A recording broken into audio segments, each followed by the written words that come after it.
drug, and scheduled drugs cannot be used in the food or cosmetic. So I think we have to start to lobby from that point and step by step get it where we need it. But the discussion is really needed, and I hope we can open it this year. It was somehow struggling the communication between the lobbyists and the policymakers, so I hope this year we really begin strong lobbying and we achieve some goals. Okay, thanks. Tony, you know, we think that we have real struggles in Europe, for example. Can you tell us a little bit about what the situation now is with in South Africa, because there were recent developments, yeah? So just give us an overview. The biggest problem, I think, is still unfortunately the power of the federal government of the United States, because every government official I speak to in Africa tells me that they would have changed the law a long time ago if it wasn't for the pressure internationally that comes on us through debt, USAID, World Bank loans, IMF, and all of that still gets governed or comes through, filters through the states and gets a suppression of, you guys have to fight your drug war, and we don't care if you're using cannabis to build houses or feed people or medicate. It's all, cannabis is a drug no matter what. And our law comes from that. It says, in South Africa it still says cannabis, the whole plant, any product thereof is an undesirable dependence producing substance, which means I should go to jail for what I'm wearing. But we are making headway through putting it in through other avenues and through Department of Agriculture and Health. But still, that is the one point. As soon as the federal government changes in the States, we can change in Africa a lot faster.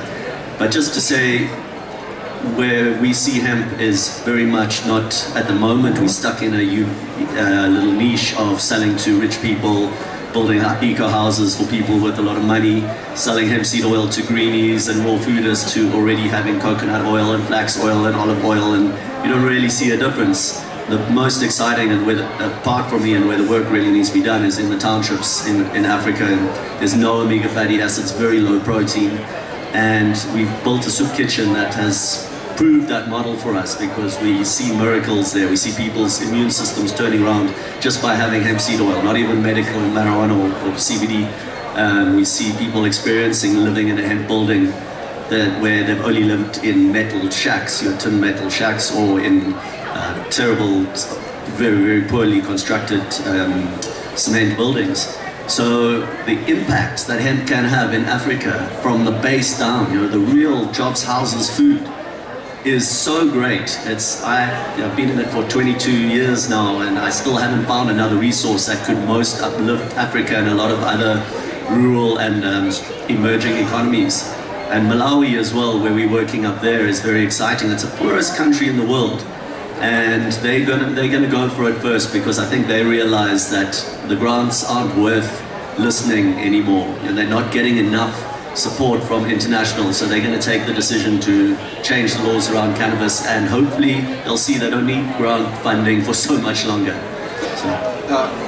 What about the situation with the whole licensing program? Because that's also a fresh thing, and some have claimed that there was some people were shown favors in that situation. Absolutely. So recently we had a bill going through Parliament, was put forward by a member of Parliament who had cancer, and he stood up in Parliament and said, the only reason I'm standing here is because I'm on cannabis and not on morphine, and that I can present this. And he pushed through a medical innovation bill that would have changed our law to allow people to choose medicines that aren't approved.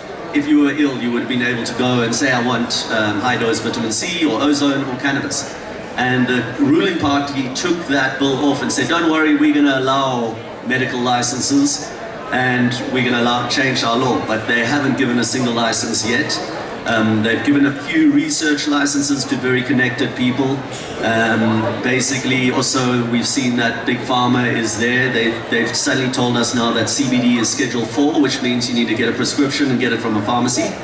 Which, if you're making claims, which we thought, okay, well, if you're saying it's going to stop seizures or anything, that's okay. But then they said, if you're not making claims, Schedule 7, which for us puts it with heroin and cocaine and methamphetamine, CBD. So what's happened, we know, is one of the big pharmaceutical companies has come to South Africa, said, we're going to give you a Schedule 4 product, a medicinal product, but we want the rest of the market out. All of the health food supplements, everything must be out. So make those Schedule 7 the worst of the worst. Basically, you can go to jail straight away just for importing or selling it, and allow us to sell a pharmaceutical grade CBD. So we have a big fight on our hands, but it is in the Constitutional Court. We are challenging it. We are challenging it on 4 levels. Laws unconstitutional for not allowing industrial, medicinal, indigenous people's rights, or adult use. And indigenous people's rights is very interesting in South Africa and Africa, because our first Dutch governor in 1652 wrote about the Bushmen, the Khoi and the San, using cannabis. It's there in his diary.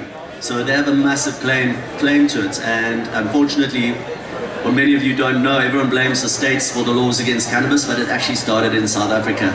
We had the first law in around 1815, 1816. It was called the Coolie Law. It was against the Indians bringing in really strong cannabis from India and then selling it to the black mine workers, who then weren't so keen to go down the deep, dark, scary hole for what they weren't being paid. And the white bosses took it to the UN and said, we want to add this to the Opium Act. So I'm sorry it started with us, but we're hopefully going to end it, because we have a very strong constitution, very human rights after apartheid. It's very human rights friendly. So our Constitutional Court cannot defend a law that is throwing people in jail for using this plant anymore. So hopefully that ruling will come down very soon. Thanks. And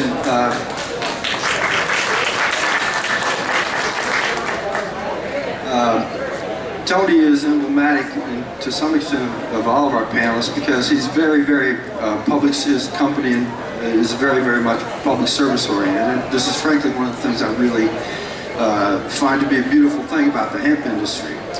So let's take that opportunity to segue, dear eyes, to the work that you're doing, because as he mentioned in his self-introduction, he felt a power pushing him to go back and help his country after the earthquake in Nepal in 2015. Yeah? And what he and his wife are doing is a pretty special thing there, working with the very poor villagers, the so-called untouchables in Nepal, and training them and using the natural products right there at hand, and developing using the whole plant, which just grows there in the wild. And so, if you could just tell us a little bit more about what you're doing in terms of the range of the products, and sort of about the Empowering Bottom-Up program, which is a program to economic development specifically for women. And so if you could just tell us a little bit more about what you're doing with your company in Nepal. So the scenario in Nepal right now is that we have a lot of hemp, cannabis, wild plants that are growing everywhere. And the people have been using the plant for the past 30, 40 years, even before the laws came in, for making all the textiles and the seeds. So even though cannabis is sort of illegal around the world, and even is considered illegal in Nepal, you get to see a lot of handicraft products that are made by local villagers who use it as a source of sustainability.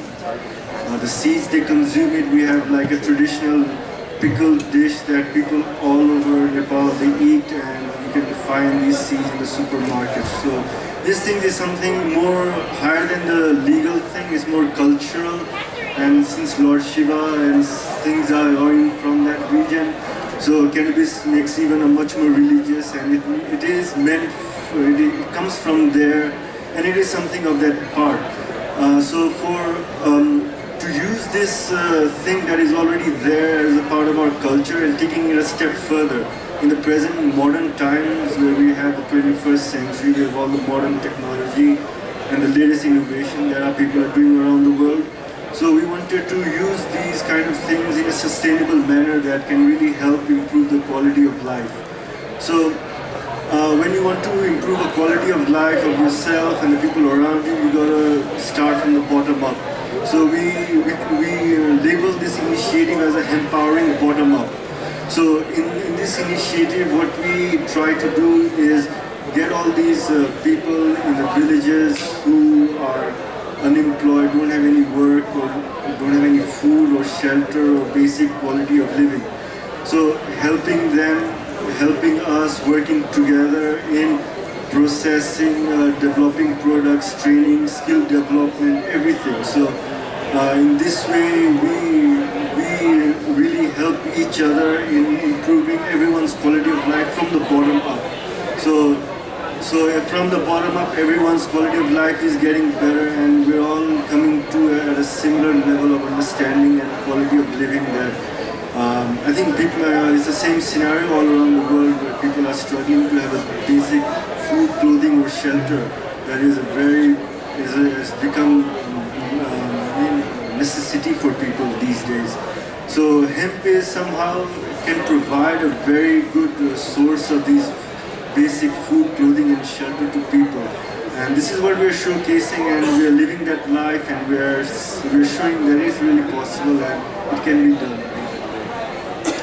And tell us now the major project that is coming up into construction that you will be working on. We started in the beginning after the earthquake. We started with building hemp houses.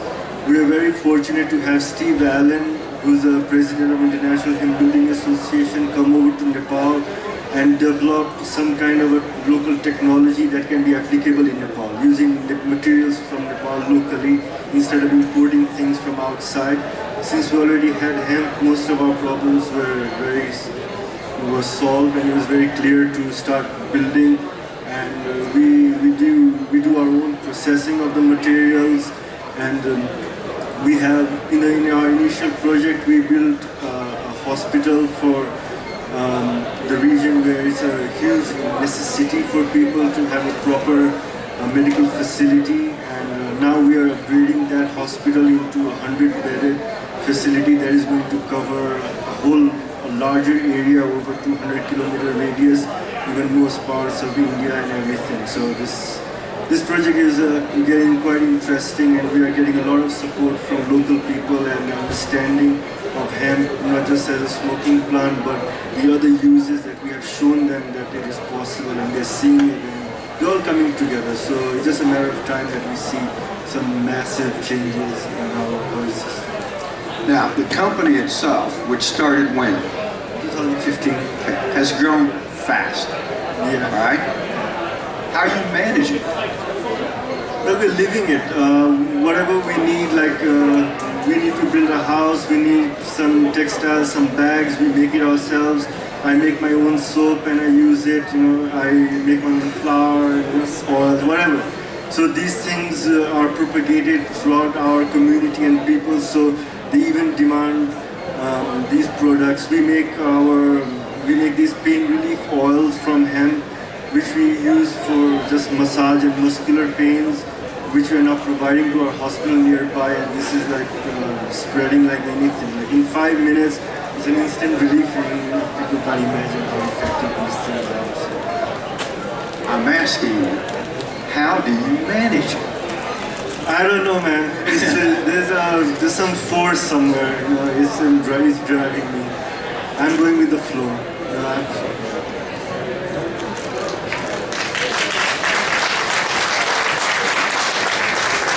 You know you're next, because if we talk about fast growth, Yes. yeah, how do you manage it? Because